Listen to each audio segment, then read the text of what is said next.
भीम आर्मीच्या आक्रमक भूमिकेमुळेच लोणी ग्रामपंचायतीत चौकशी समितीमार्फत प्रत्यक्ष तपासणी। चोपडा तालुक्यातील लोणी तालुका चोपडा ग्रामपंचायती संदर्भात दाखल करण्यात आलेल्या तक्रार अर्जाची दखल घेत पंचायत समिती चोपडा यांच्या वतीनं चौकशी समिती गठीत करण्यात आली आहे। संबंधित तक्रारीच्या अनुषंगाने प्रत्यक्ष ठिकाणी चौकशी करण्याचे आदेश पंचायत समिती कार्यालयाने दिलेत। सांगवी बुद्रुक तालुका यावल येथील आयु राहुल मंगलाबाई लक्ष्मण जयकर, मुबारक तडवी तालुका अध्यक्ष भीम आर्मी चोपडा यांनी ग्रामसेवकांच्या कार्यकाळातील कामकाजाबाबत तक्रार दाखल केली होती। सदर तक्रार अर्ज पंचायत समिती कार्यालयास प्राप्त झाल्यानंतर त्याची सखोल चौकशी करण्याचे निर्देश गटविकास अधिकारी यांनी दिले। या चौकशीसाठी गठीत करण्यात आलेल्या समितीत विस्तार अधिकारी ग्राम, विस्तार अधिकारी कृषी, शाखा अभियंता बांधकाम तसेच कनिष्ठ लेखाधिकारी यांचा समावेश आहे। सदर समितीने दिनांक 15 ऑगस्ट 2026 रोजी दुपारी 12 वाजता लोणी ग्रामपंचायत कार्यालयात प्रत्यक्ष चौकशी केली।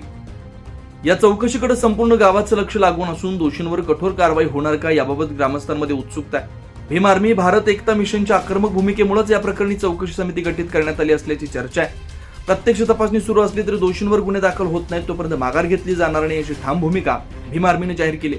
न्याय मिळेपर्यंत संघर्ष सुरूच राहील, हा लढा शांततेच्या मार्गाने मात्र क्रांतिकारक पद्धतीने लढला जाईल असा इशारा यावेळी देण्यात आला। कारवाई न झाल्यास 26 जानेवारी रोजी आमरण उपोषण केलं जाणार आहे। आयु राहुल मंगलाबाई लक्ष्मण जयकर, भीम आर्मी भारत एकता मिशन, जळगाव जिल्हा प्रसिद्धी प्रमुख। 24 लाईव्ह महाराष्ट्र न्यूज साठी हेमकांत गायकवाड, चोपडा, जळगाव।